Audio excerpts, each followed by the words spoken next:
Welcome, everyone. Let's start with the Pledge of Allegiance. I pledge allegiance to the flag United States of America, and to the republic which stands one nation, under God, indivisible, with liberty and justice for all. If we could take a couple minutes of reflection, if you are the praying kind, if you could say some prayers, especially for maybe our friends or relatives that live in Southern California, and pray for the best for them. And we'll just take a moment to do that.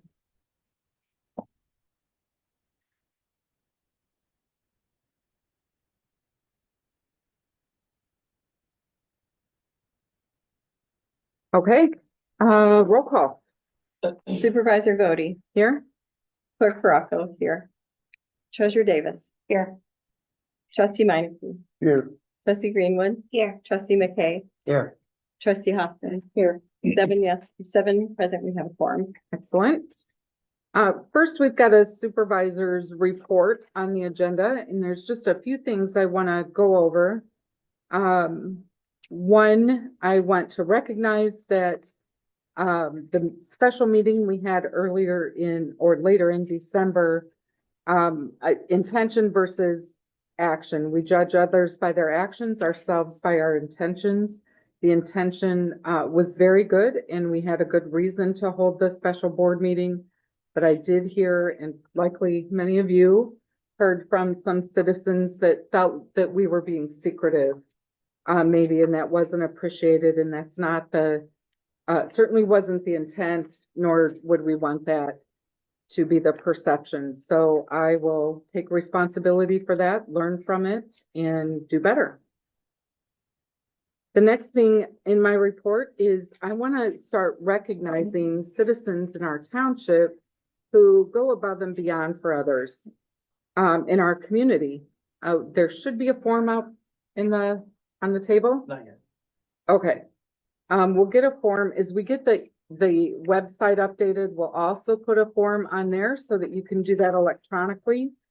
And, you know, we're willing to accept any nominations. I know that we've got some fantastic people that do some amazing things for others in our township.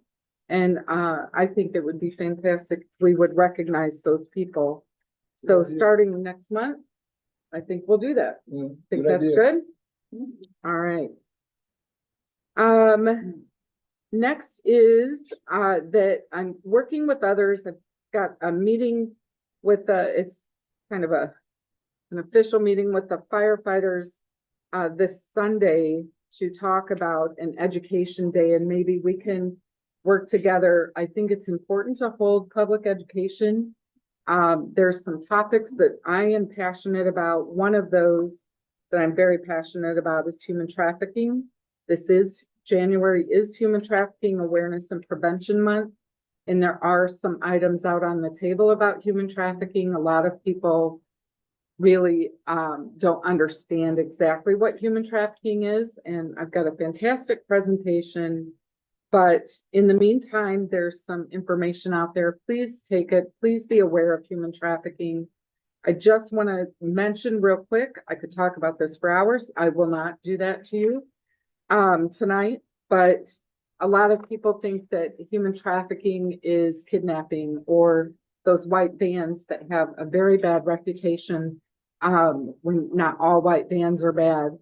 But kidnapping for human trafficking is less than 1% of the cases. So I just wanted to say that and to let you know that probably the worst or easiest way for human traffickers to work is through this, cell phones and social media. And unfortunately, a lot of our young people fall victim to that. And I'll talk more about that later at Education Day.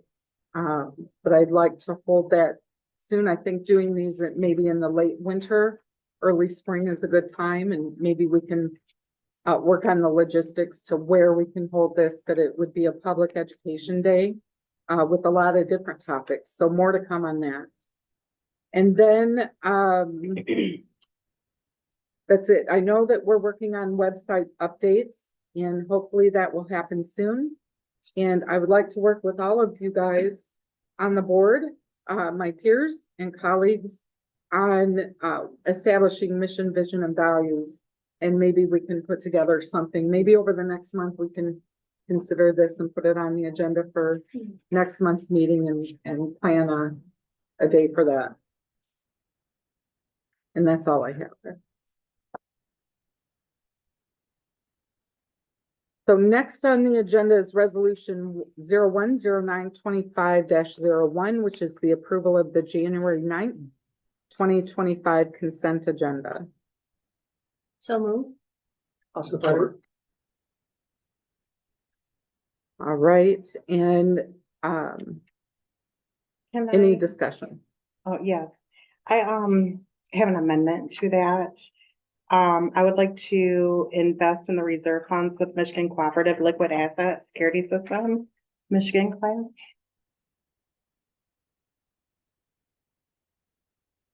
So you want to add that to a resolution to the agenda and the resolution. And we'll do discussion about that. This is just for adding it to the agenda, correct? Okay. I'm making sure I'm doing it right. Okay, good. All right. Any others? Support. Support that. All right. We need a vote on What's that. the, We do. Voice on this vote. section? A voice vote. All in favor? Hang on. Uh, You need to put the resolution. Choose to state your resolution out. Okay. Read it. That isn't what. All right. Resolved by the Board of Trustees, the Charter Township of Bedford to invest reserve funds with Michigan Cooperative Liquid Asset Security System, Michigan class. That's for the later. item that's gonna be added. Yeah, yeah. So this was just to add it to the agenda. Yeah. So we didn't need that. So we're good with that. Voice vote to add that. So a voice vote to add that. All in favor, say aye. Aye. Any opposed? Any abstentions? All right. Any other? amendment? Friendly amendment? No, Go later. about. We've got that on the agenda later. Okay, Yeah. all right, cool. All right, roll call. No other questions? No other questions? Trustee Hoskins. Yes. Treasurer Davis. Yes. Clerk Baraco, yes. Trustee Menke. Yes. Trustee Greenwood. Yes. Trustee McKay. Yes. Supervisor Godey. Yes. 7 yes, motion carried. Excellent. Next is public comment on agenda items only. If we have any public comment on agenda items, we're welcome to take 3 minutes.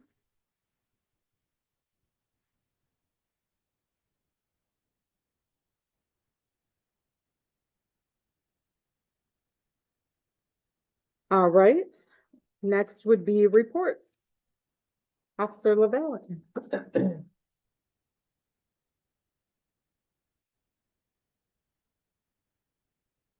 All right, so I'm reporting on for the month of December 2024 for Bedford Township. We took a full number of 356 calls.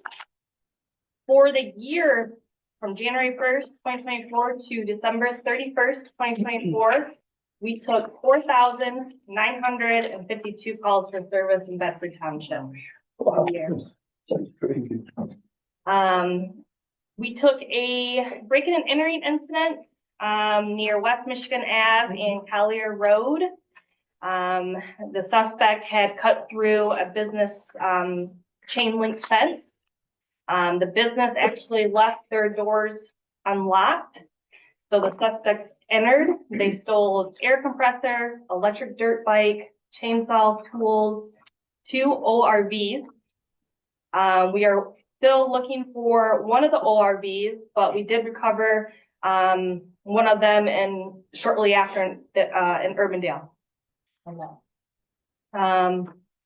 We took multiple larceny reports at businesses in Bedford Township. 2 were at gas stations, For some reason, I mean, for the cold weather, I suspect that, one gas station had 7 propane tanks stolen, and the other one had 5 propane tanks stolen. So we are currently still investigating, working with the businesses and getting, video footage for those suspects. We took a stolen vehicle in the area of Carpenter Drive. People tend in these months, these winter months, to go out in their driveway to warm up their cars in the morning. And that's just an easy hit for suspects to just take your car out of your driveway. So that's what happened, at this residence. I recommend if you're gonna warm up your car, make sure you have additional key, lock your car, so it's harder to steal it. But the vehicle was recovered shortly after in the Kalamazoo area. And that's all I have. Any damage? Nope, Oh, no damage. awesome. Good. Thank you. Yep. Thank you. Any questions? Thank you so much. Yep. And I believe Captain Godey's filling in for Chief Barker It filled in for Chief and Woodward. Assistant Chief Woodward, yes, yes. Yeah. So you get third in line tonight. We finished the year out with 82 calls, which put us down just a little bit on our yearly average. Last year, we took 1,000 and I believe 16 calls, which is down about 64 calls from the previous year. Last month was, again, mainly medicals, but we did, the structure fires that we responded to were mutual aid fires. There was a destroyed mobile home trailer on Bayside Road, which is just across the line from us. It's actually considered loose road, so it's between Uldrich and 48th Street. And there's no injuries to people, but they lost 7 dogs. 7 dogs out of that. So, so that was pretty hard for us and the family. So, that was the worst call that we responded to all month. We did have, we considered it maybe a rolling meth lab that caught fire on M37 just south of Kirby. And we had to shut the highway down for probably about an hour while we got that cleaned up. So those are the big fires we had in the month of December. We do have in Assistant Chief Woodward wanted me to let you guys know that we will have updated a goals presentation for you guys next month. We did have one new hire. This lady is the granddaughter of longtime firefighter with the township, and I'm not sure how long he was the chief, Pat McGuire. Her name is Stephanie Fletcher. She'll be getting with Joyce next week to get the paperwork finalized and go from there. Excited to have her. She's excited. She's right currently in nursing school. She's a PCA at the hospital. And I'm not sure why, but she's talking to her husband about getting out of that and just going to EMT school and doing more EMS fire related stuff. So I hope that doesn't change her course of direction. But the other big news is that we had a promotion. Curtis Lundberg, been a very strong active firefighter with us. He assists us in training, takes care of a lot of mechanical issues over here. We're promoting him to lieutenant. And I think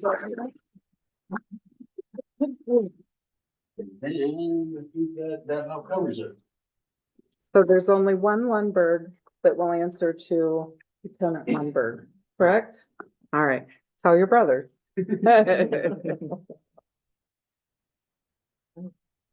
That's your report? That's it. That's it? Thank you. How about Representative Steve Prinsky? Thank you. Thank you. First day of the 103rd legislature yesterday. It was a fun day, all ceremonial kind of stuff. And as soon as we closed the session, 2 bills dropped.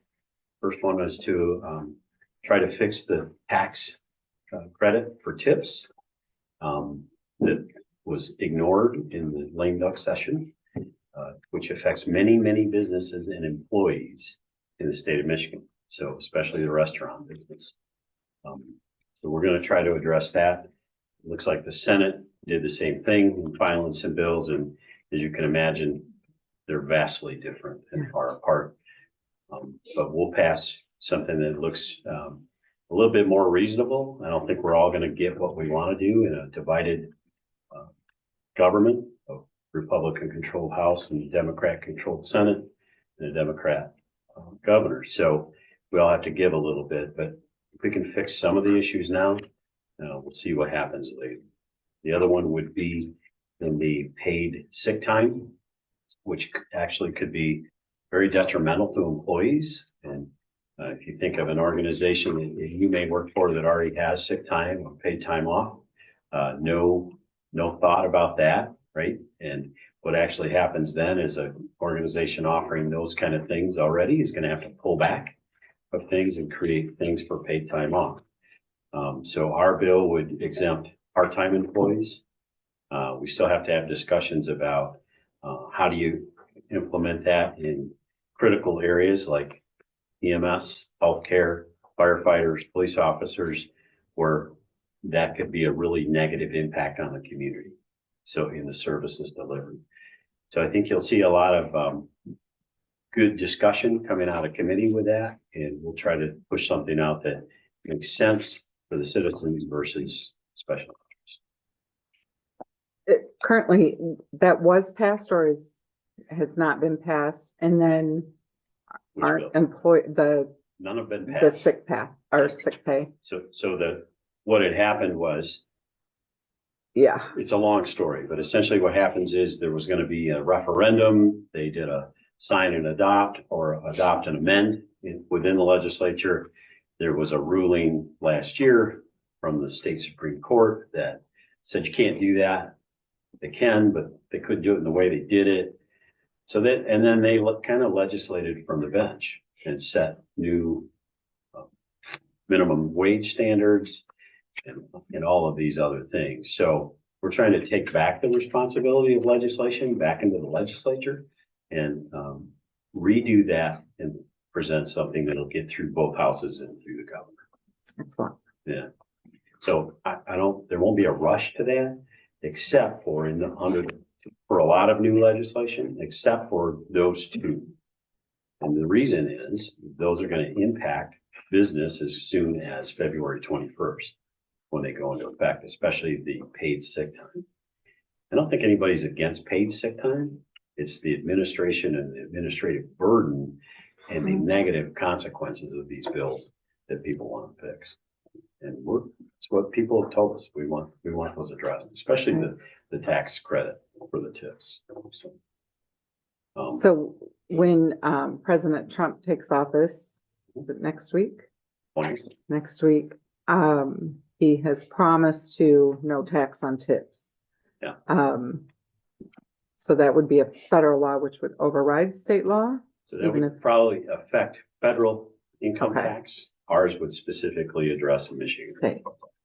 Excellent. So if we're working together, that would restore it to where it's pretty much been.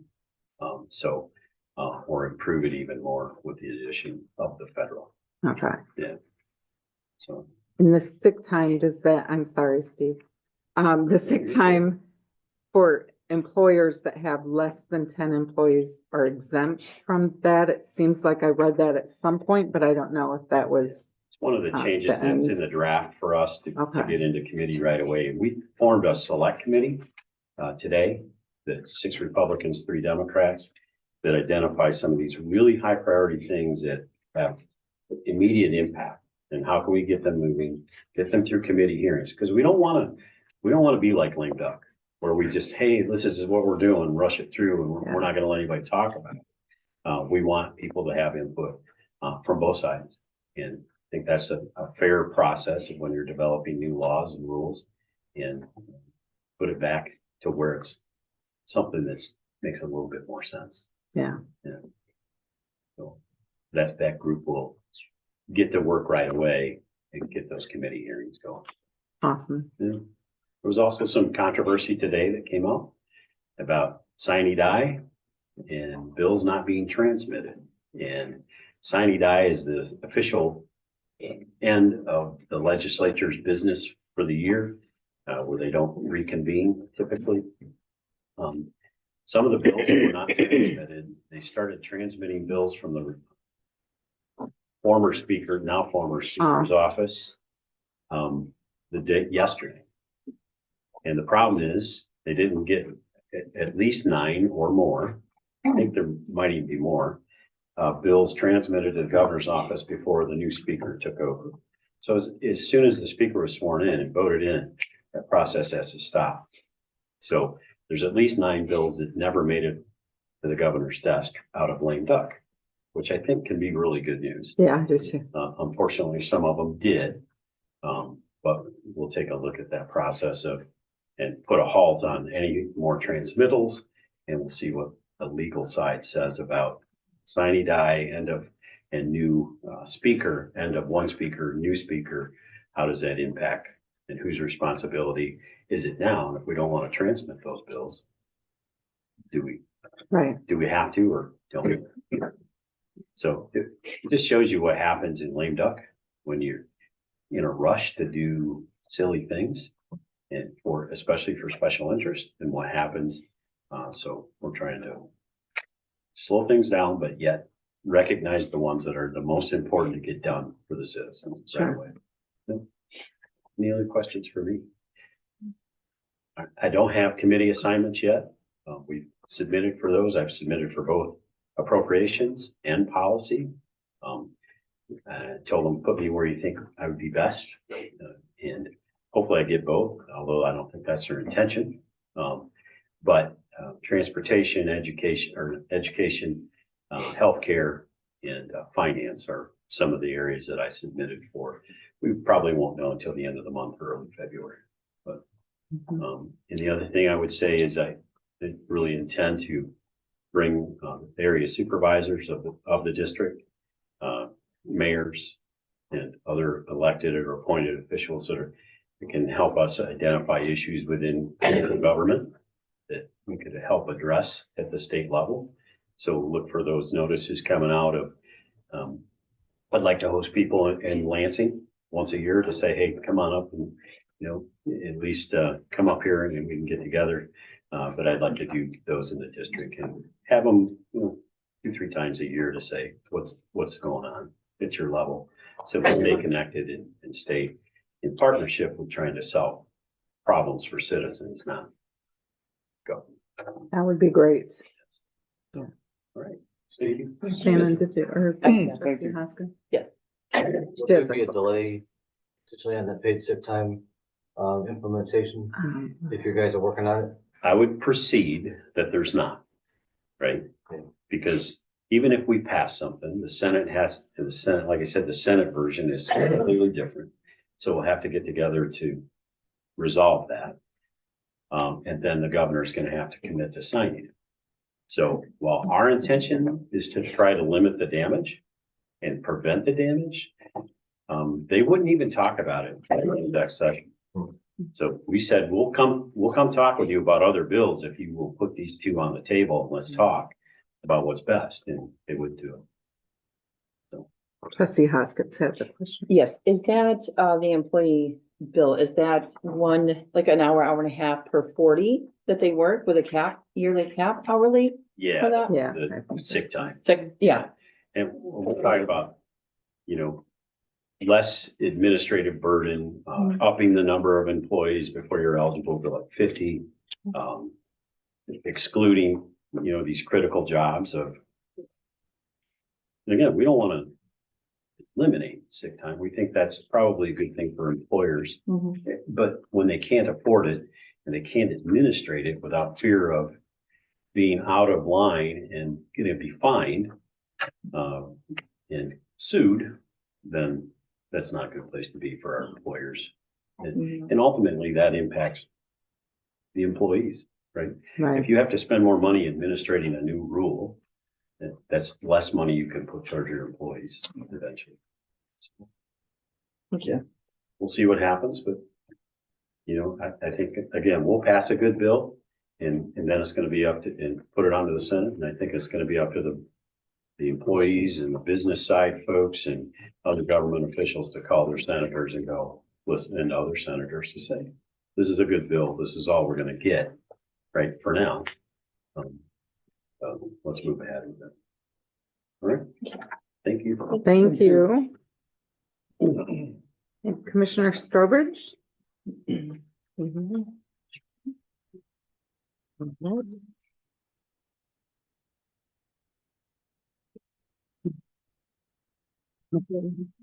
Pardon?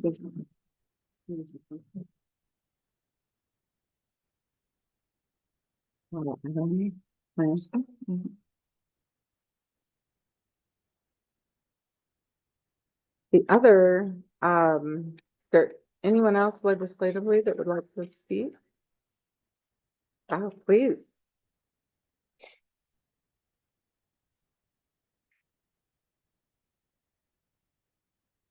Dave Gilbert, I'm the Talon County Prosecutor. I'd like to thank you and welcome you all back to a new year in the board.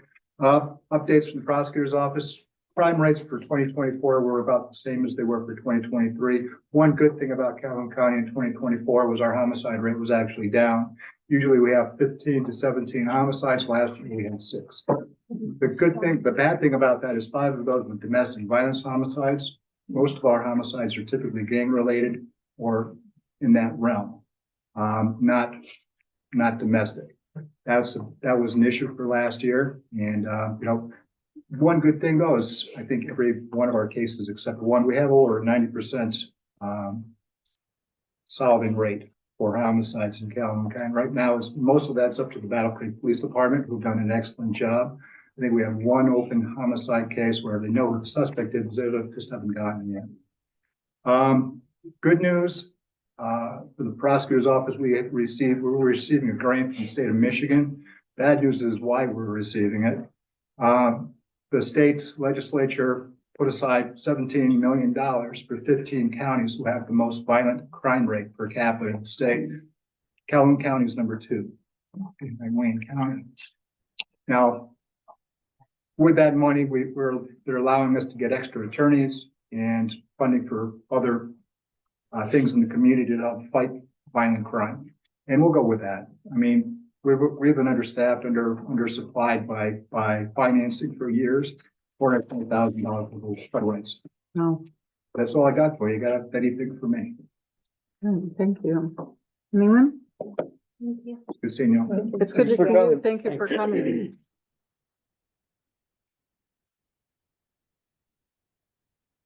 Next on the agenda is unfinished business.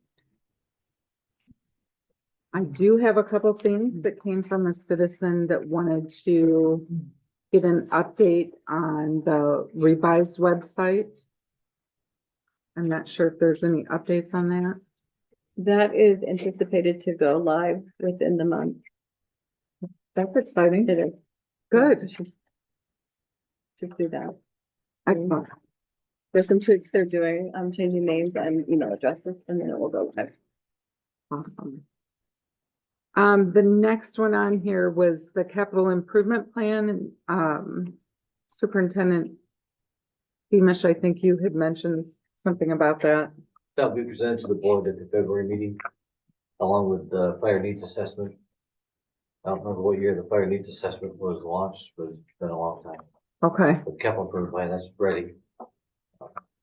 excellent. Let's do that in February. That's awesome. Yes, ma'am. The River Road Water Project, the status of the application for the Ellis Harmonia. So River Took care of that, right? The River Water Project is functioning, fully functioning. We're at the final stages where they'll plant the grass and do the corrective action in the lawns Awesome. to clear it In the spring. in the spring. In the spring. Ellis Harmonia is a separate Mhm. deal, and just waiting for CEI to update the application. And I think we talked like March or April, they'll do a public hearing for it. We'll do a public hearing. We have to submit at that point. I don't remember exactly the steps, but we're waiting on them to get that updated. And they asked us to, that's why we voted on that we do that December or January? Or we did that January, December. December. December, Mrs. James. So that they had a little more time to crunch the numbers and do all the changes they needed to. Because we were gonna wait till like now, but they needed the extra time, so they're actively working on it. Awesome. A roads coordinator. There was a motion to hire one in April of 2024. And it was delayed or tabled in May of 2024, but it hasn't been on the agenda since. It is something that we should consider. One thing I think that we should talk about especially is, electric vehicles. A lot of people may not know this, but they are 30% heavier than gasoline vehicles and can cause a lot of damage to our roads, more damage than what we already have. So it's something to consider in our further discussions, but maybe we could put this on the agenda for next month and talk about a roads coordinator.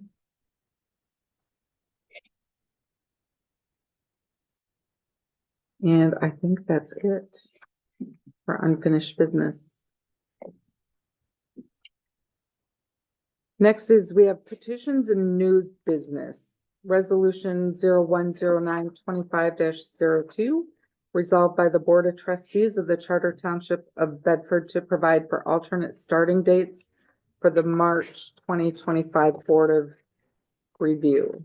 Whereas the Bedford Charter Township Board holds Board of Review protest meetings beginning the Tuesday following the first Monday of March as provided by MCL 211.28-221.33 and may pass a resolution to allow for alternate starting dates for said meetings. And whereas the Bedford Charter Township Board wishes to provide for alternate starting dates for the March 2025 Board of Review meeting.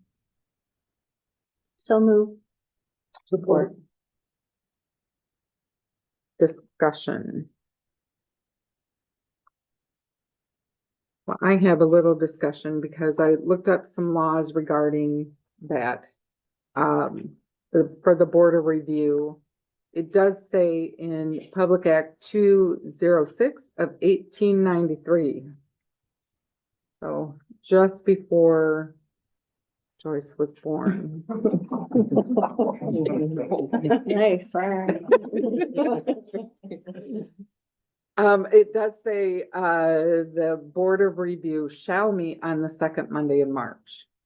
The governing body of the city or township may authorize by adoption of an ordinance or resolution alternative starting dates in March when the Board of Review shall initially meet, which alternative starting dates must be the Tuesday or Wednesday following the second Monday of March.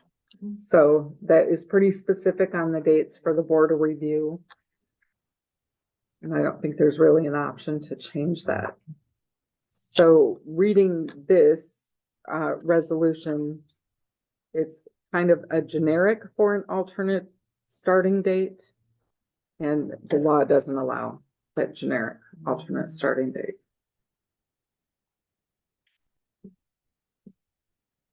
Shocking that that's never been updated. Yeah. Since 1893.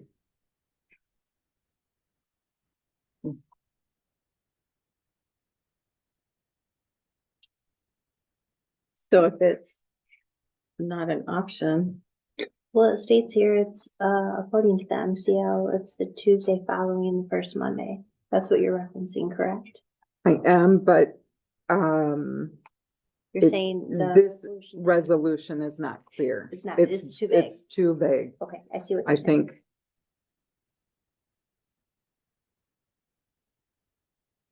Can we postpone, we can I make table a it? motion to, continue this at the next meeting?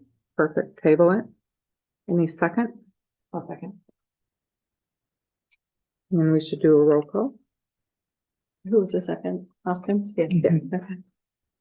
Okay. Is, Treasurer Davis. Yeah. Trustee McKay. Yes. Trustee Menke. Yes. Trustee Greenwood. Yes. Trustee Hoskins. Yes. Supervisor Cody. Yes. Clerk Bronco. Yes. 7 yes. Item table, or item postponed. Perfect. Next is resolution 01092503, resolved by the Board of Trustees of the Charter Township of Bedford to approve accepting letters of protest from township residents for the March 2025 Board of Review. Whereas the law only provides four letters of protest for March Board of Review for non-resident property owners, passing this resolution allows residents to protest by letter, and whereas Michigan compiled law 41.181 gives the Township Board of Review the authority to accept letters of protest for the March 2025 Board of Review. Motion? So moved. Second? Support? Any discussion? This allows the residents to have the same option as the As a non-residents, non-resident, yeah, which didn't make sense to begin with. I agree. Any other discussion? All right, a roll call? Trustee Greenwood, Yes. trustee Hoskins. Yes. Trustee Menke, Yes. clerk Baraco, yes. Treasurer Davis. Yes. Trustee McKay, Yes, supervisor Godey, Yes. 7 yes, motion carried. Resolution 01092504, resolved by the Board of Trustees of the Charter Township of Bedford to change the current formula for township board meeting dates from the second Thursday of the month to the second Tuesday of the month, starting with February 11th and continuing as follows: March 11th, April 8th, May 13th, June 10, July 8th, August 12th, September 9, October 14, November 11, December 9.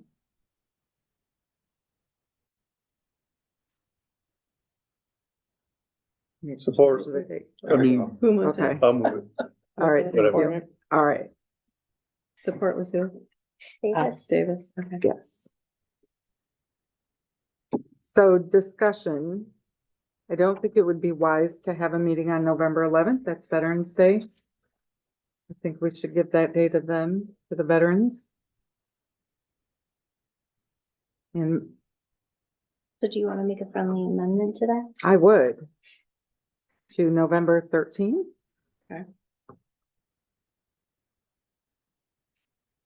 Voice vote. Any other discussion? Need to vote on that one. All right, let's, Support. okay. Any discussion?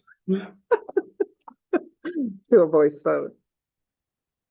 All in favor, say aye. Aye. Hey, Any opposed? Any abstentions? Voice vote passes. Any other changes, discussion? Yeah, I'd like to make a friendly amendment to change possibly start time from 7 PM to 6:30 PM.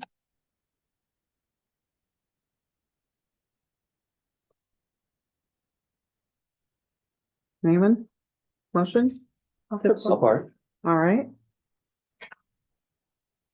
So we'll change the meeting times to, from 7 PM on Tuesday to 6:30 PM on Tuesdays. And we do a voice vote for that as well, Yes. And correct? that would be starting next month. Starting next month on February 11th. All right. All in favor? aye. Any opposed? Any abstentions? Okay. Now we can do a roll call. Yes. All right, roll call for the resolution. Trustee Hoskins. Yes. Trustee Menke, Yes. clerk Baraco, yes. Treasurer Davis. Yeah. Supervisor Godey, Yes. trustee McKay, Yes, trustee Greenwood, Yes. 7 yes, motion carries. Next is resolution 01092505, resolved by the Board of Trustees of the Charter Township of Bedford to move the deputy treasurer from part-time hourly of $27 per hour to full-time salary at $48,935 which would be $26.14 per hour. So moved. Move Support. and support, any discussion? So,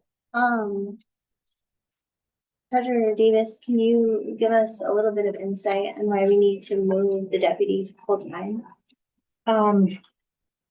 She's an extension of me. Her statutory duties are the same as what I would do besides the banking. If something was to happen to me and I cannot be present, she also will do the job of myself. So she's very good at what she does.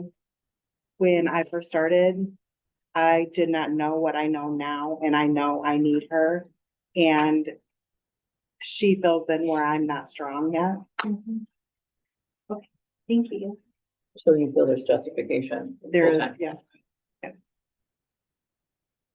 So just to clarify, in the resolution, it stated that she was 27, per hour. But I did look into the 401k and the insurance premiums. So it looks like her rate of pay is going down, but it's actually going up, because she will be getting benefits for being full-time.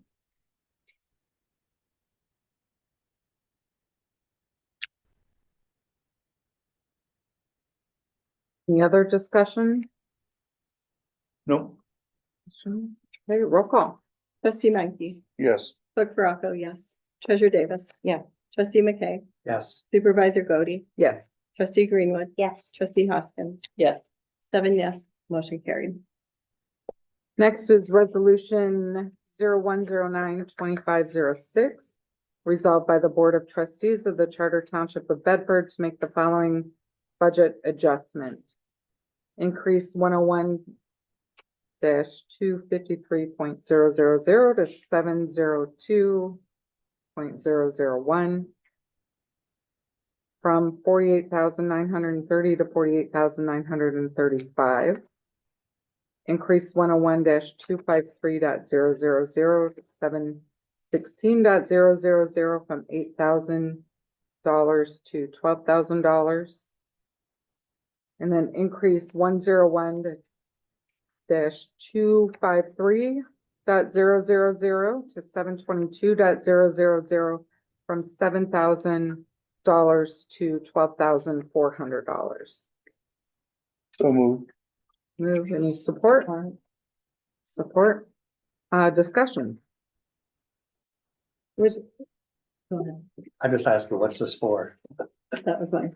This is, to support the funds needed for that treasurer deputy position. Okay. For the full-time spot. Okay. Yeah, Sorry so, about and there's not an offset to it. We have surplus funds, so it's just a matter of increasing that line. Those three lines. Any other questions or discussion? All right, roll call? Clerk Baraco, yes. Treasurer Davis. Yes. Trustee McKay, Yes. Trustee Menke, Yes. Trustee Greenwood, Yes. Trustee Hoskins, Yes. and Supervisor Godey. Yes. 7 yes, motion carried.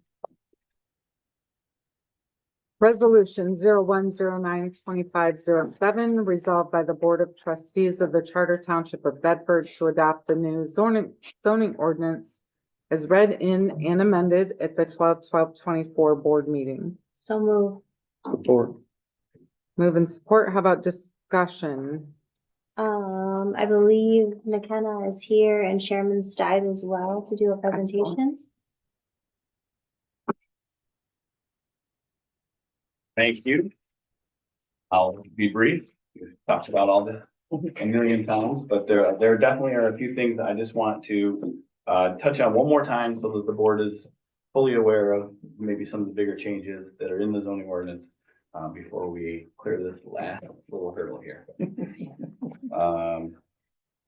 So the first thing that I want to touch on is there's lots of new things in the zoning ordinance compared to the old one. We have done a lot of work on the solar, getting that around. The battery energy system storage regulations is something that is brand new.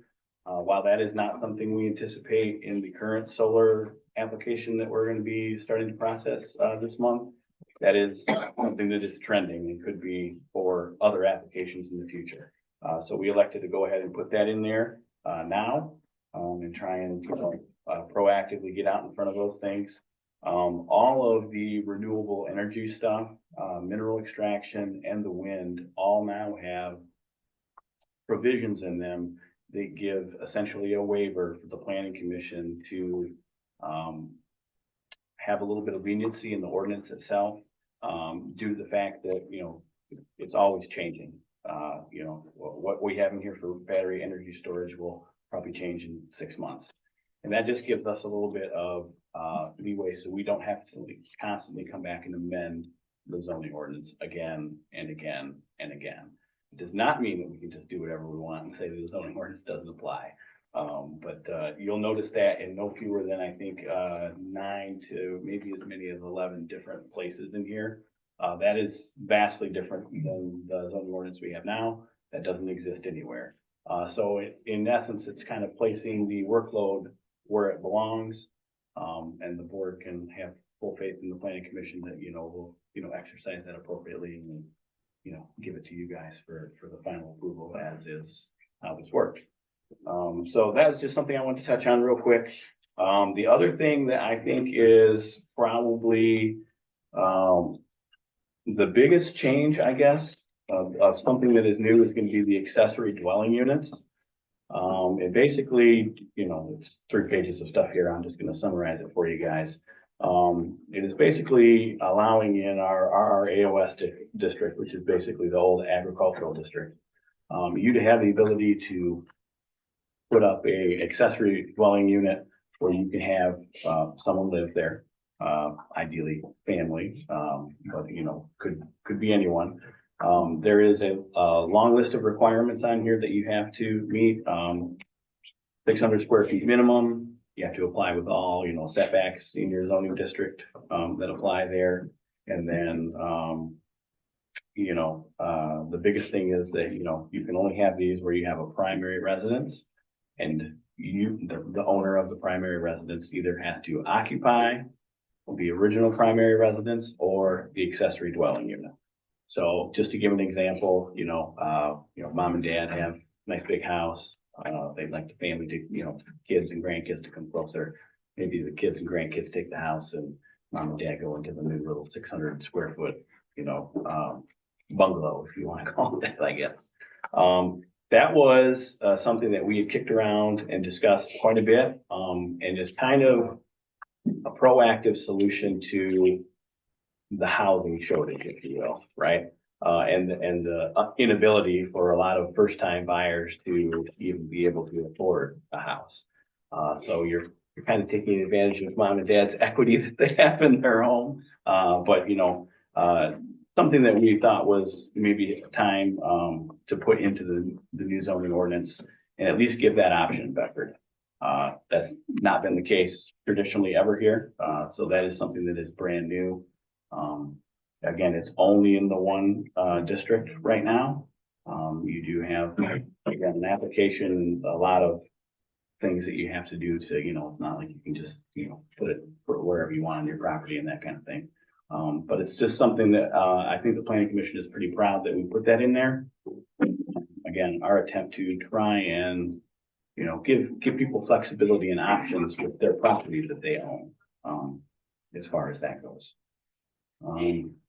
And again, you can only have one of those on your property, and you have to be there. It's not, now I have 2 rentals and I'm going to be an absentee landlord and that kind of thing.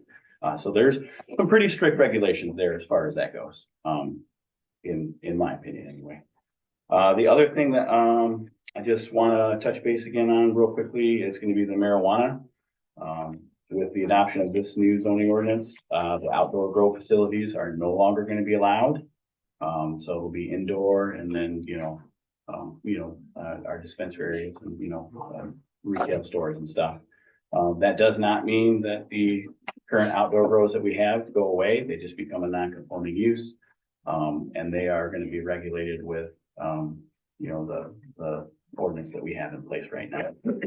As far as the amendment goes, that did go in as amended by the board last month. We did have to add that to, so when the amendment was made, it was made just for the adult use. So currently in the zoning ordinance, we have adult use and medical separated. So that has been added to the medical. And so they are the same. They are literally the exact same ordinance, because they kind of have to be. You can't have discriminatory practices, or at least you try not to in your zoning.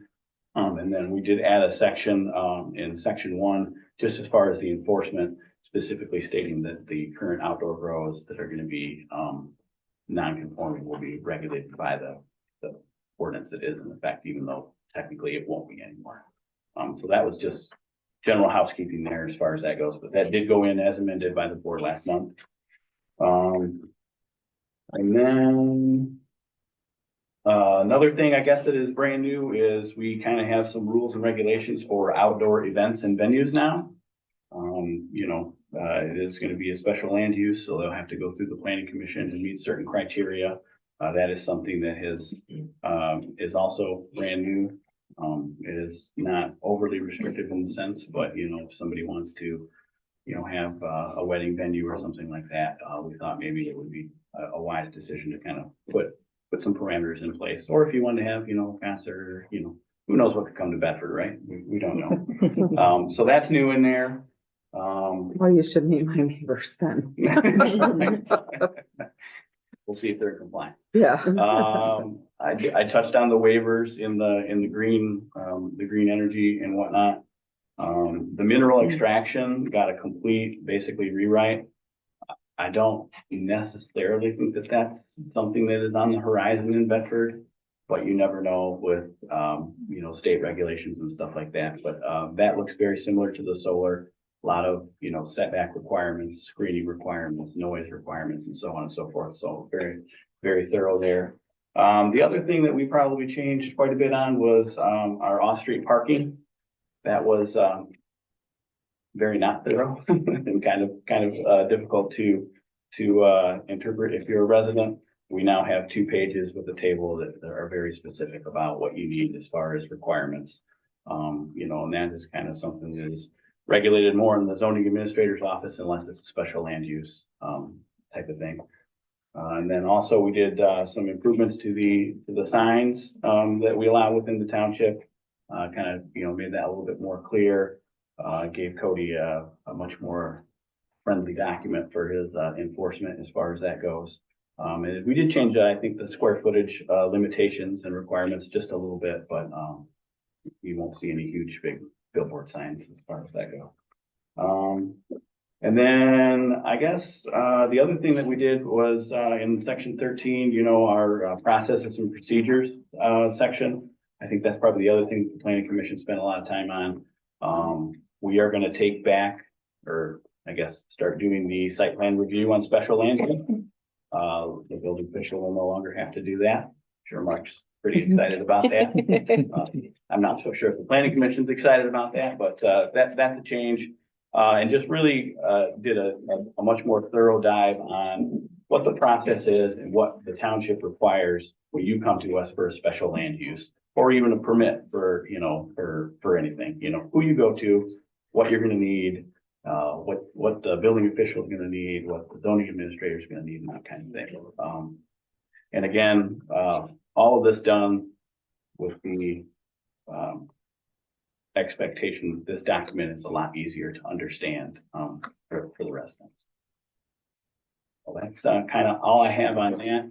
If you guys have any technical questions or procedural questions, Kyle from McKenna is here. He's the planner that worked on us with this quite a bit.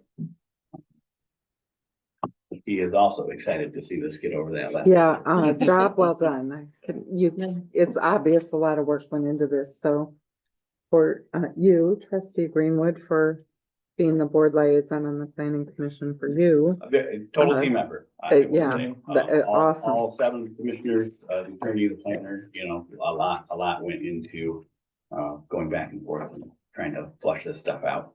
I will say, and I probably said it last month in December, there is the table for amendments in the front of this one. We don't have one of those in the old one. We will probably have to use that moving forward a lot more. Sure. Just because, things just change so fast now. But I think we have a good start. Excellent. Any other questions for me or any procedural or technical questions for Kyle? He can also answer those as well. I do, just for clarification for the residents, Mhm. we do receive, a lot of, problems, people coming to us stating issues with the outdoor grow. So the provisions that we have in place, not allowing, any more outdoor grow. Can you explain non-conforming use and what that means? Sure, absolutely. So basically, when you're a non-conforming use, that means at some point you were conforming to the zoning ordinance at, sometime, then the ordinance changes.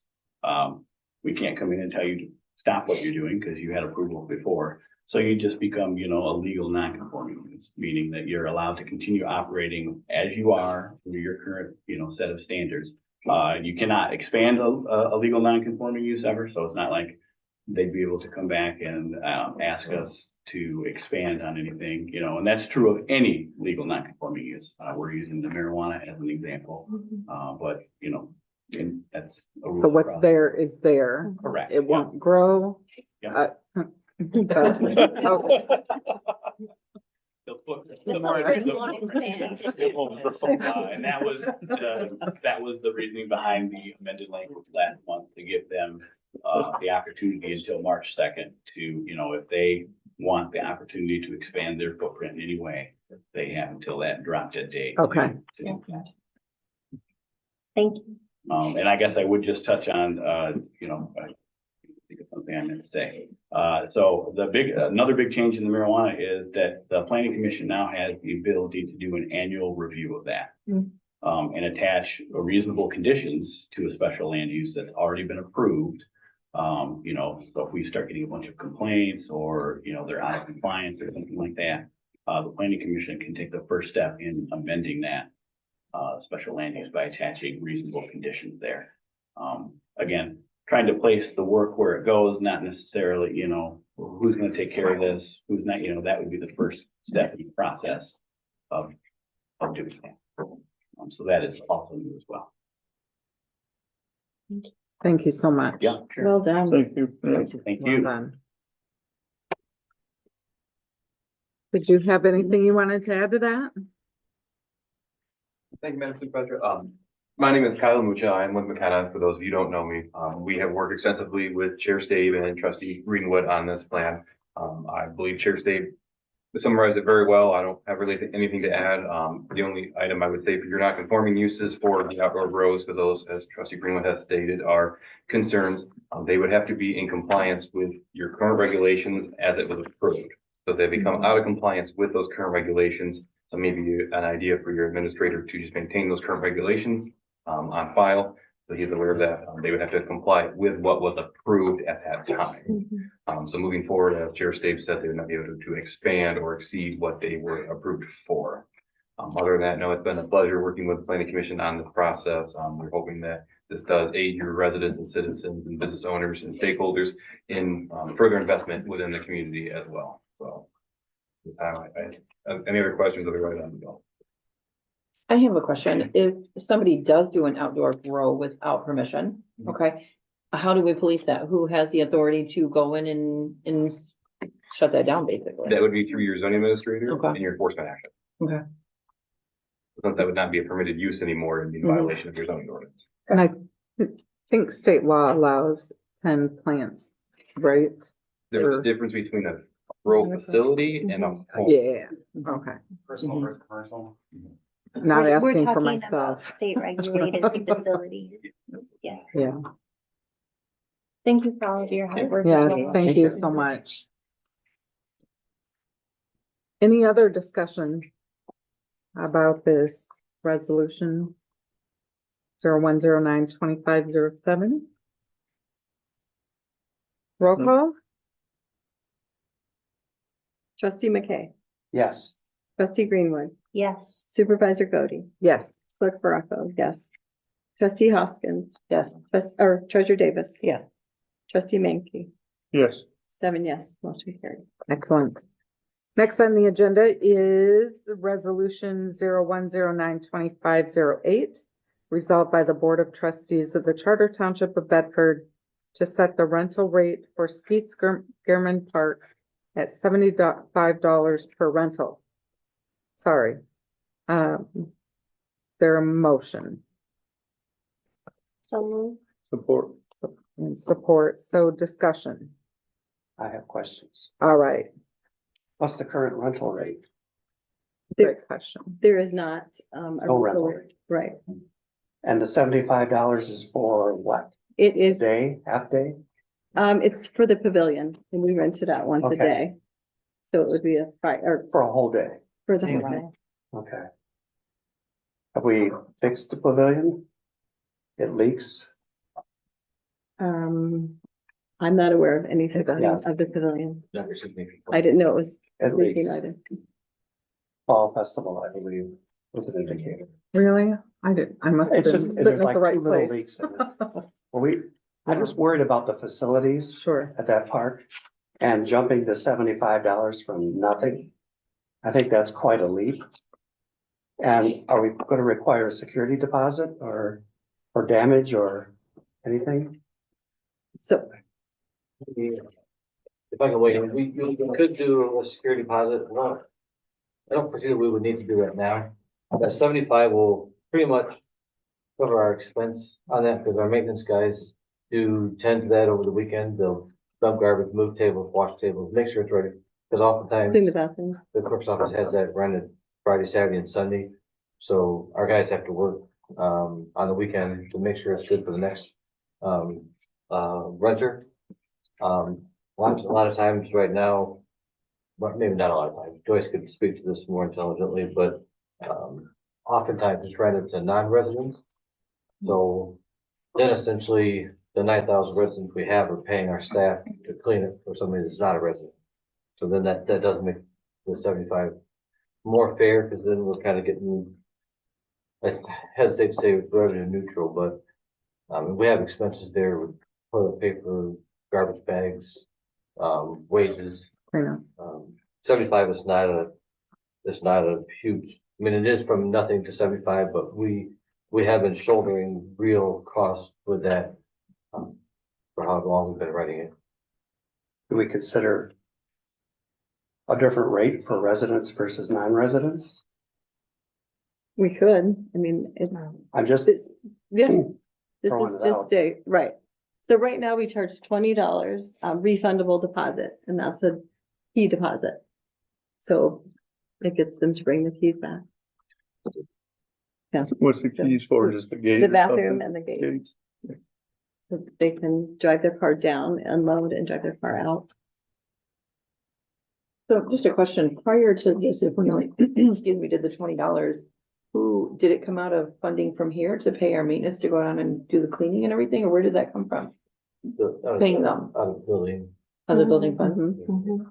well, building and maintenance, Mhm. building and maintenance. So this will just help recoup that back. Yes, We're ma'am. not putting it out, okay. Do we have So- hours for that? I'm sorry. Um, Do we have hours that if people rent it out for the day, they have So they specific normally, hours? they'll rent it for an event, like they'll rent it for a graduation party. So Okay. they'll want it from 1 to 5 or 1 to, Okay, so they'll get in set up. There've been weddings there before, they wanted it for Mhm. that. A lot of graduations, a lot of reunions. And we don't do like a morning or an afternoon, you get essentially for the day. okay. We don't allow bounce houses though, correct? You don't? No. I agree with the fee, simply because it's a maintenance fee. I've been to the park and I've seen people leave garbage. As far as the pavilion, that's what I was hoping for with the Parks and Rec Committee to, make recommendations on improvements. We can still do that. I feel like these are two separate issues. I certainly think that needs to be addressed. But regarding maintenance in and of itself, we need something to cover the cost. We're not trying to make money, we're just trying to, Break even. Cover So it our was on costs. 3 hours is what we did at the cost of 3 hours for the weekend for the maintenance. That's how the $75 was, Right. okay. Is that how we came up with it? Was it- That's how, Okay, because we figured it'd take about an hour to empty the trashes every day and pick up and get ready for the next. I Who's still the think we, primary point of, I'm Go ahead. sorry, go ahead. who's the primary point of contact for that? Like, for if they have an issue getting into the gate, or it's a weekend off hours, who do they call? It's usually me, or usually you. they'll find Thor Okay. Okay, at the cemetery.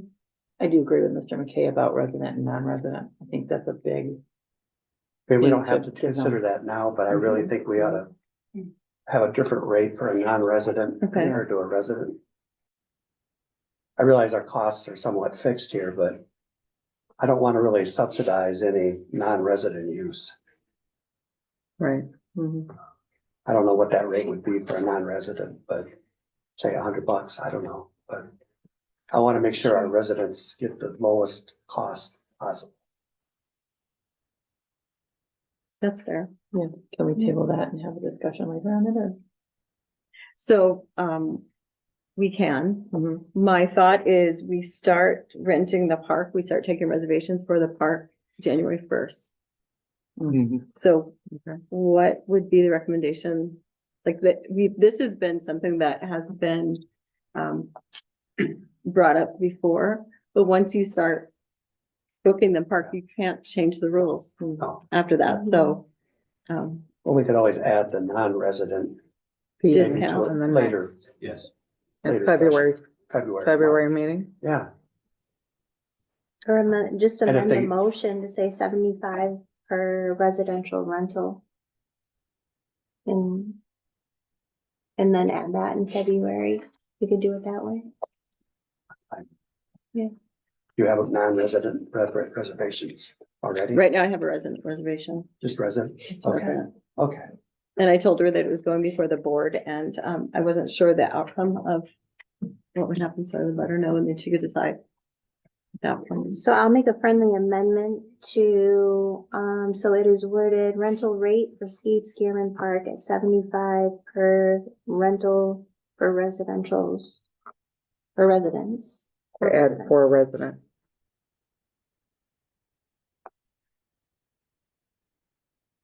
And, okay, then we'll revisit or We'll revisit it at the next meeting for non-residents. did we just move it right? Or did we just? We could- Amendment add it now because Yeah. Yeah, in case you get somebody call Yeah. and wants to rent it. Yeah, Right. like There has- $50. Which or it Sounds like 50 you're going to. Or 75, 50 or $75. Can I make a recommendation? Yeah, sure. So if you put the $75 for non-residents, historic bridge park rents for $50. It would for not be 4 for hours. non-residents. It would be $75 for For residents. residents. It would be another fee that we'll come up with at the next meeting, maybe to add to this for That's non-residents. what I was thinking, the bridge park rents for $50 for 4 hours. What if we made the resident rate 50 and the non-resident rate 75? Well, we have 75 per rental on the resolution now. So you're saying to have 75 for what, non-residents and 50 for residents. resident. And that'll still cover our cost for maintenance. Yeah, I think it would pretty much. I think. And we have no set hours for that, so it could be anywhere from 3 to 6 to, yeah, But they have just one per day. Right, right. Okay. right, that's what we have. Okay. It would just give us something to start off with. I think that's actually fair. Cause then it feels like the residents getting the discount from the 75. So we got to amend. so we have a friendly amendment. And did we have support for that? Support. Support. Now, any more discussion about that? So how did the friendly amendment end? So I, So rental rate for Skeet Skierman Park at 75 per rental for residents. oh, that's not how I have it. No, For non-residents, For residents and 50 75 for for non- non-residents. for non-residents. 50 for non-residents. 75 for non-residents, And 50 for residents. $50 for residents. Okay, that's what I have. All right, let me restate this. All right, I'm writing it down. Hold on. All right. Resolved by the Board of Trustees of the Charter Township of Bedford to set the rental rate for Skeet Spearman Park at 75 per rental for non-residents and 54 residents. Support that, yes. Okay. So we've got a motion and support. Any other discussion? We need a voice vote for the, all right. Support of the amendment. Those who support, say aye. Aye. Any nays? Any abstentions? Any further discussion on this resolution? Roll call. Trustee McKay, Yes. Clerk Baraco, yes. Trustee Menke, Yes. Trustee Hoskins, Yes. Supervisor Bodie, Yes. Trustee Greenwood, Yes. Treasurer Davis. Yes. 7 yes, motion carried. Excellent. All right. So we went through the roll call. Did we have the voice vote for this earlier? For the Yes. Michigan No. class? During the, yeah, Oh, you're right. yeah, the Thank class fund, the Michigan class. So, earlier, under the approval of the agenda, we had an amendment to add Michigan class, and that was voice voted in the positive. So now, we have resolution 0109-2509. And you have that right handy? I do have it. All right. Go ahead right here. Thank you. Resolved by the Board of Trustees of the Charter Township of Bedford to invest reserve funds with Michigan Cooperative Liquid Asset Security System, Michigan class.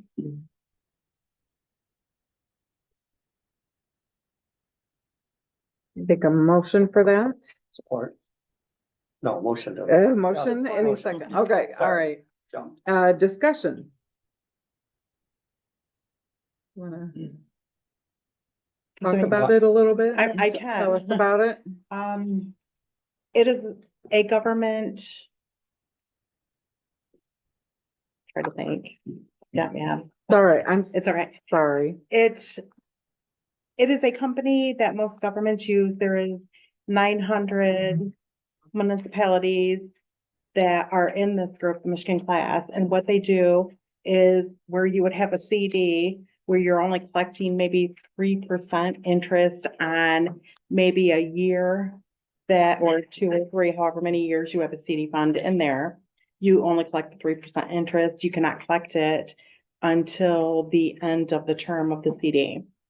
So what Michigan class is it is a Cool. it is a pool where we put any of our extra funding into maybe a CD, and we will be paid a rate approximately about 4.5%, and the interest is paid every day instead of waiting for a 3-year period to end.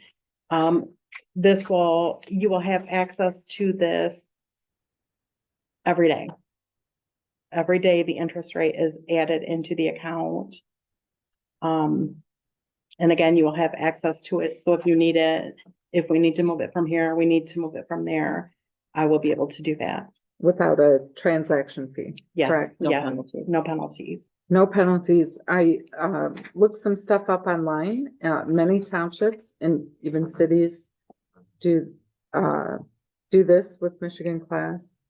And in looking at review, it's hard to find reviews when you Google something like class, because every class in the world comes up for that. But I did see some very positive comments with this Michigan class, and it's great.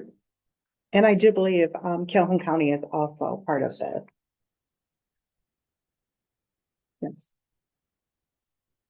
So the advantage FDIC, so it's On the FDIC, when we have so much money into our bank accounts, we are only insured up to $250,000 if anything was to happen to this money. With it being pooled, we are covered 100%.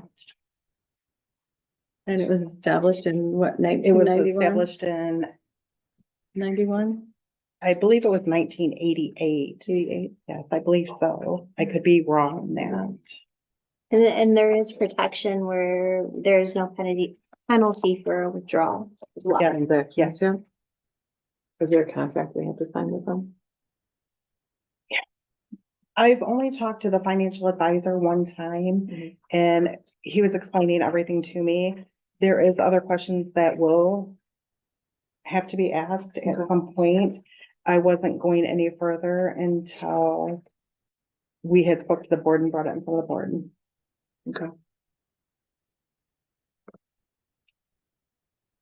So at Michigan, for Michigan class, as of November 2024, 880 municipalities are with Michigan class, which is pretty impressive. And then, like I said, I couldn't find any negative comments. I did on plenty of classes, not Michigan class, though. Looks like a pretty good investment place. You've heard of it? I don't remember the name of it. I just remember Yeah, the pooling. right. Mhm. The pool and no transaction fee. That's ding, ding, ding. And it is only government that can use this. Having the funds liquid and then being available was the key right there. Right. Plus for the investment, it follows state law. You know, there's limitations on investments with municipalities. However, with this, you know, they follow that law. You're not gonna make a ton of money off of it that the township would make.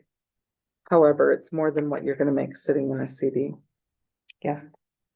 And we still get it when we need it. We Right. need it for an Right, they'll emergency look or something. Right. Right. I can ask for it and then 5 minutes later, it will be turned over to the account. Oh, nice. Any other And discussion? It's a Oh, go direct ahead. link between our bank and Michigan class. Michigan class. There's no middle. Okay, that's good. Awesome. Any other discussion? I just want to make sure we're not under any kind of contract. You know what I mean? That we're locked into that. You know what I mean? If it doesn't work out for us, we're not signing a contract to say we're gonna do this for 5 years with this money. Is that correct? It sounded like, I mean, from what he explained, There was no, No contract? yeah, Okay. from what he was telling us and what we were. You could cash No. everything out. You can until cash that's everything fine. out and Yeah. then we're done. That's all. One of the biggest things they focused was the liquid. I mean, Liquid. Mhm. Any others? All right, roll call. Trustee Greenwood, Yes. Clerk Baraco, yes. Supervisor Cody, Yes. Treasurer Davis. Yes. Trustee McKay, Yes. Trustee Menke, Yes. Trustee Hoskins. Yes. 7 yes, motion carried. Excellent. All right, next on the agenda is public comment. The rules are posted on the table out there. You have 3 minutes if any of our residents would like to make a public comment. Go ahead, Captain Doherty. I was kind of hoping Commissioner Strobridge was here tonight, but anybody that has contact or is liaison with the county, especially county road and or drain commissioner, Did you hit that 3 minute mark? Oh, okay. is Oh, you got on it. Bascon Road. I believe it's 7 Mile Creek, it's a swampy area just south of Sassafras.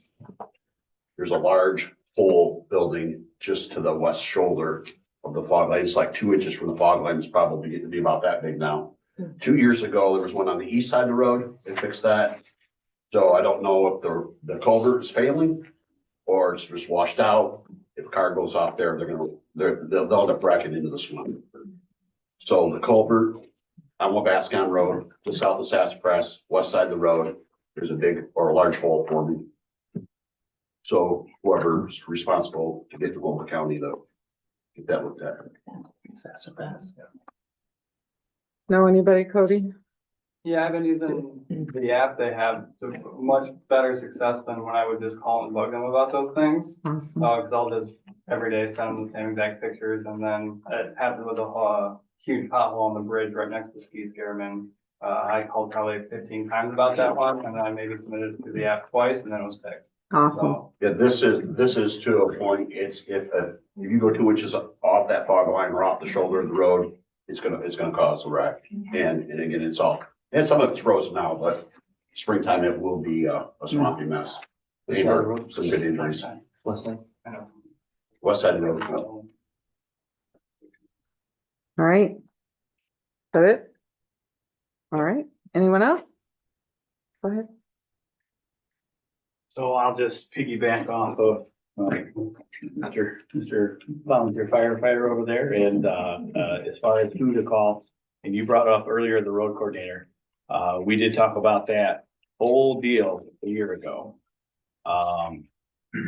And I still stand very firmly behind the recommendation that we, need to do some sort of oversight, because we are not getting the service from the county.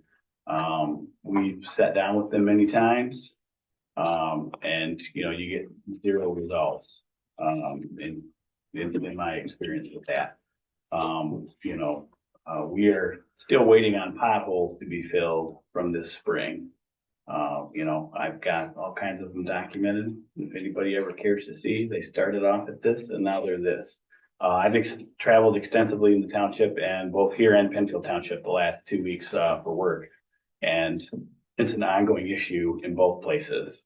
And I don't think it is a coincidence that, neither one of these municipalities is getting the service like we were supposed to. There's supposed to do roadside mowing twice a year. We only got that once, and that was after we screamed and yelled because it was, after the 4th of July holiday. I feel that part of the problem is they are understaffed, and overworked because they've taken on so much contract work from the state. Doing, 66 and 69, M37, MDOT used to take care of those, and now, the county trucks plow them, they do the mowing for the state and so on and so forth. But I really think it's important that we figure out some kind of oversight. I don't know if we ended up getting approval for the roads that we, as a board decided to do. If we didn't get approval, the board really should look at, going out on their own, investing in, doing some crack sealing or something.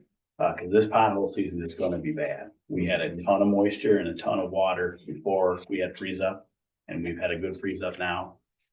It's not gonna be good. So, I will say that, nobody, it was $150 for an assessment for 7 years last time. I can't even imagine what that would cost now if we had to do that, with property taxes going up and up and up, $400 or $500, for a special assessment to do what we did last time. We need to really start trying to get out in front of that. So, as far as the road over there, I would imagine the culvert is failing. When we did meet with the county, they did say that there were several culverts, that are gonna need to be redone. I think one of them is over there on Kirby, one on Wapaska, and there might be one on Halbert. I think the one on Halbert they're responsible for. But those are expensive to do. Those are sometimes $500,000, and on a 50-50 match, that's gonna be $250,000 for us. Thank you. Any other public comments? Well, there was that I forgot. But good. Of course. We'll be doing public interaction on a regular basis throughout the district. Previously, folks have been having them at the same spots all the time. And I'd like to be able to consider using this facility to meet with your residents and, get input from them if that's a possibility moving forward. So. Well, I think that would be great and appreciated by our citizens. Yeah. Don't you think? Yeah. So Awesome. Thank I'll get you. with you about that, and we're going to start those interactions as quick as we can, probably in February. Oh, wow. That's awesome. Thank you, Steve. Or, sorry, Representative Frisbee. Steve works. Any other public comment? Yes.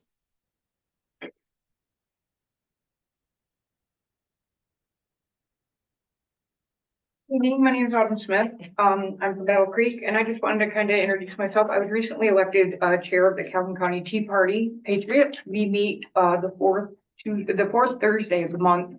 Currently, we're meeting at the American Legion on 20th Street in Springfield. Our meetings, we have a dinner that's optional to buy. It starts at 6. Our meetings start at 6:30. Basically, anybody's welcome. Patriotic educational group, we discuss a lot of local politics. We've decided with the new board that we would like to take more focus on local politics. We've paid a lot of attention over the previous years to state and federal, which is, important, but you're going to feel more from local involvement faster than what happens federal and state. So we encourage people to come out. We sometimes have guest speakers. We sometimes watch a movie, have a lot of discussion. We have, local reps come and talk. We've had state reps come and talk. We've even had people at federal level. I'm currently working on getting some very interesting speakers lined up for the spring. I've been in touch with some of the gentlemen that were acquitted for the fake Gretchen Whitmer kidnapping. They're going to come and talk about that. We've had some discussion. I've reached out to Justin Amash, reached out to a lot of other people. And so we've got some interesting things planned. We encourage you guys to come on out, join us. We'd love to hear from you, get involved. And also, like I said, we're getting more involved, so don't be surprised if you start seeing some of their strange faces at the meeting. I'm encouraging more people to come out and network with local people. So I appreciate it. Thank you. Thank you. Any other public comments? All right, elected officials and trustees' personal privilege. Start with trustee McKay. Just want to thank everybody for coming, everybody that's watching on video, never know where to look. I know, he's here with the owl. And of course, watching tapes, recordings, just glad to have the participation. Trustee Hoskins. Yeah, thanks to everybody for coming, and remember the new date, new times that we're gonna be implementing. Cody, one question on that app for reporting potholes. Is that public? Yeah. It is, so anybody can get on there. Do you know what that is, that we could maybe put that out to the public? County. I have it too. Okay. Yeah, if you just search like Calhoun County, it'll come up. It's Okay. the thing you can report roads, Okay, lots of complaints and stuff like that. Okay. But you can take direct pictures. perfect, thank you. Someone has to answer that. Trustee Meinke. No, just thank everybody for coming. I hope everybody had a good Christmas and Happy New Year, and let's just have a good year.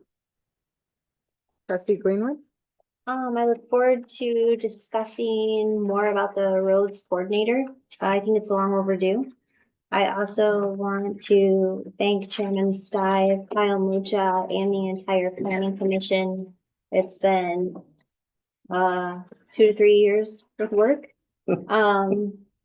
Extensive work that has been done to ensure that Bedford is at its greatest. So thank you. And that's it. Awesome, thank you. Trustee Davis. I just want to thank everyone for coming out tonight. Happy New Year. Yeah. Clerk Bracco. I'm looking forward to the education days. I think that'll be interesting.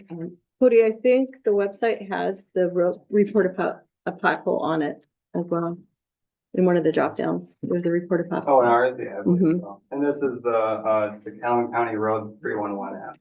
Okay, so. I use the word sinkhole. And I also thank the planning commission for all your hard work. Appreciate it. All of it. Drink around the app. Drinks around the Careful. All right. We'll see you there. Okay, our next board meeting then will be February. 11. Oh, I'm sorry. You want me? You would ask for your email address what's behind you. Oh, thank you. There's my email address. I said earlier, if you have somebody that you would like to nominate, somebody who really goes above and beyond in helping members of our community, please email me. That there will be a form When we get the new website up, we'll have that on there and it'll be a fillable format. But I look forward to hearing from you guys and I look forward to recognizing our citizens that help each other. I think neighbors serving neighbors is a good motto. And, next board meeting will be February 11th, 2025 at 6:30 p.m. And I take a motion for an adjournment. So moved. Any Support. seconds? Support.